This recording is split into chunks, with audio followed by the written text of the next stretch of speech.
Hello, I'm Christopher Thompson, and welcome to another episode of Chris Speaks. Have you ever had a conversation, most likely online, where say you make a comment or whatever, and you're referring to current, being now from like 20 years ago, policies of the Republican Party and the way they talk and the way the Republican press brings up all these racist ideas and racist laws and stuff, and have you ever had this where they say, no, not only are Republicans not racist, they're not racist at all, even though the policies say so, it's the Democrats that are racist. But they don't bring up anything from the past 45 years that can back what they say of Democrats being racist and Republicans not being racist. The one thing they'll always bring up is they'll bring up stuff way back, say like back in they'll bring up the Civil War, and just prior to the Civil War, they say most slave owners were Democrats, and not only that, Democrats started the KKK. This is true, but it's also not true. And this is what I mean. They'll mention the parties, Republicans and Democrats, but they won't mention the fact that Democrats, up until the passing of the Civil Rights Act, which we'll talk to later, were conservatives. They were conservatives, and they were Southern Democrats, and their platform had been for years racism. At the time, the Republicans were a new party. Some of them were conservative, and some of them were liberal, and the liberals were the ones that wanted to end slavery. The liberals of the Republican Party were the ones that wanted to end slavery and all that shit. Okay? And the Democrats during the Civil Rights Act that were fighting against the Civil Rights Act, the Democrats were Southern Democrats. They were all conservative. They weren't liberal. So basically, you're trying to say, they sit there and say, yeah, but all they've proven is that conservatives are racist and liberals tend to be less racist, at least. Because I could bring up some stuff from laws that were passed under Bill Clinton that are pretty racist, like the crime bill. But for the most part of modern day, most of the racist policies and the racist dialogues in the media are usually from the right, from the conservatives. Okay, so let's get down to this. Okay, yes, Nathan Bedford Forrest created the KKK. He was a Southern conservative Democrat, not a liberal. Let's go right there, and let's even go to that. Okay, if it's the liberals that are the racists, right? In modern day, Republicans are not racist at all. Then how come all the people worried about them tearing down the Confederate statues that were actually put up there to glorify racism and glorify the losing side of the Civil War? Why are they for that? Why are they claiming that the flag of the Confederacy, which isn't really the flag of the Confederacy at all, its image was part of the flag, but stars and bars by itself was not the Confederate flag. But why are you defending symbolism of racism if it's the liberals that are the racists? It's the modern liberal Democrats that are racist. Sounds kind of fishy to me. I don't see all the Democrats coming out and saying, oh, please don't take down these statues that were placed here to glorify the Confederacy.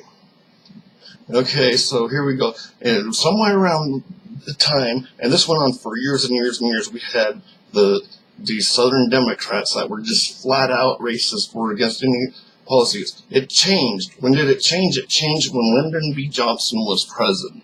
When Lyndon Johnson became president, and he became president because John F. Kennedy got assassinated. one of the first things he did in order to honor Kennedy was he passed the Civil Rights Act. And when he did that, it infuriated the Southern Democrats. They got so mad that they all switched parties to the Republican Party, which in case made all the liberals on the Republican side come to the Democrats. So they just switched sides completely. So all they're proving by mentioning all this is they're proving that history shows that the conservatives of this country have the more racist, prejudiced ideologies and behaviors.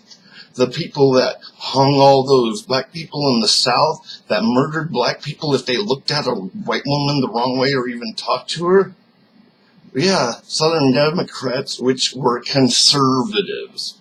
And once again, the liberals were the ones that were the liberals, which were Republican at the time. They were the ones fighting against the segregation and all this stuff.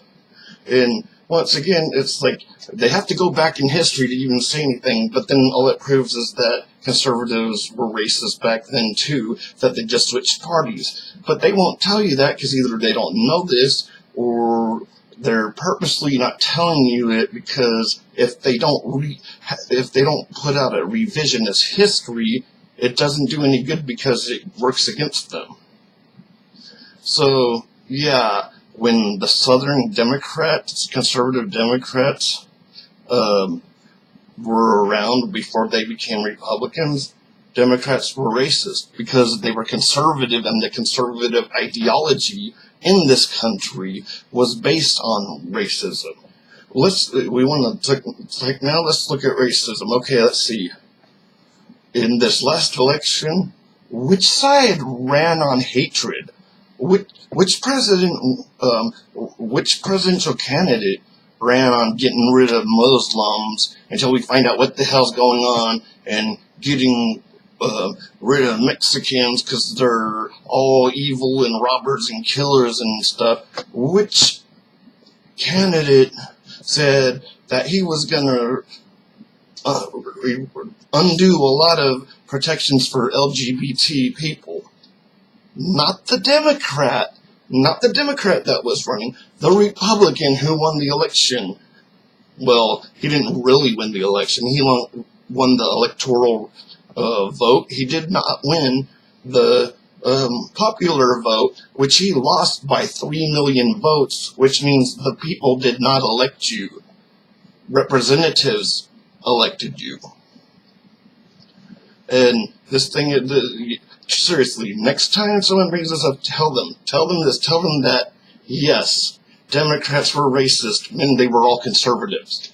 And when Johnson passed the Civil Rights Act, they all went to the Republican Party because the Southern Democrats were racist as hell, and they did not want black people to have equal rights, or gay people, or anybody that wasn't like them, for that matter. Well, just remember this, because real history will just like, I don't know, if you really use the real history, what they're telling you is a bunch of BS. It's bull crap. It's shit. It's not true at all. And it doesn't matter. I mean, you could probably take all these peer-reviewed history papers and put links to every one of them when you're talking to one of these trolls, and it won't matter, because they don't care about truth or reality. They're just trying to put their spin on it to prove that they're not racist when you look on their profiles on Facebook and Twitter, and it's nothing but racist crap. And the whole thing is, it's not being truthful. You're not being truthful when you're making unsubstantiated claims and not getting the whole picture. When you say, okay, Democrats were racist, but you don't bring up the fact that they were conservative at the time. So once again, it proves that yes, a lot of conservatives, the majority of the people in the party, run on racist platforms, hateful platforms, anti and anti-black, anti-gay, anti-Muslim, anti-anything that's different and scares them. So I just wanted to clear this up because I'm tired of hearing this, and I know the history, and I looked up the history, and they're full of crap. Anyways, you want to troll a troll, bring this up. It won't do any good because he'll keep the trolls, the Republican trolls, any troll, even if they were Democratic trolls or whatever trolls. You can't argue, you can't reason with the troll because the troll will just keep going on and on and on. They'll keep showing their fake articles that are lies. They'll always, this is where they're always bring up their stuff. Okay, they'll bring up stuff from Jihad Watch, and they'll bring up stuff from Breitbart, and Fox News, and The Blaze, and all these other conservative websites that if you look on them, or you watch the news things, the majority of what they say, and it's not news, it's pundits basically having talk shows, a lot of it's very racist, very, not just racist, just prejudice in general. So, yeah, okay, I'm not saying all Republicans, no, of course not. But if the whole thing, it doesn't make you racist, but if you aren't racist and you're voting for someone who runs on racist ideology, or you belong to a party that runs on racist ideology, you might not be racist, but they're going to think you're racist because it's the old guilt by association. Dude, is it fair? No, but I just don't understand. If you're not racist, why are you backing racist policies? If you're not homophobic, why are you backing the party of homophobia? If you're not xenophobic, why are you backing the anti-immigrant party? And they can bring up everything, but if Republicans want to be honest, you can't bring up 50 years ago. You can't bring up 200 years ago. You got to bring up what Republicans are saying and doing now, and what Democrats are doing and saying now. And if you're going to bring up history, you need to get it right and let people know that the Democrats at the time of your talking to that you're trying to justify were conservatives. That's all I have to say for this episode. I guess I'll see you guys soon.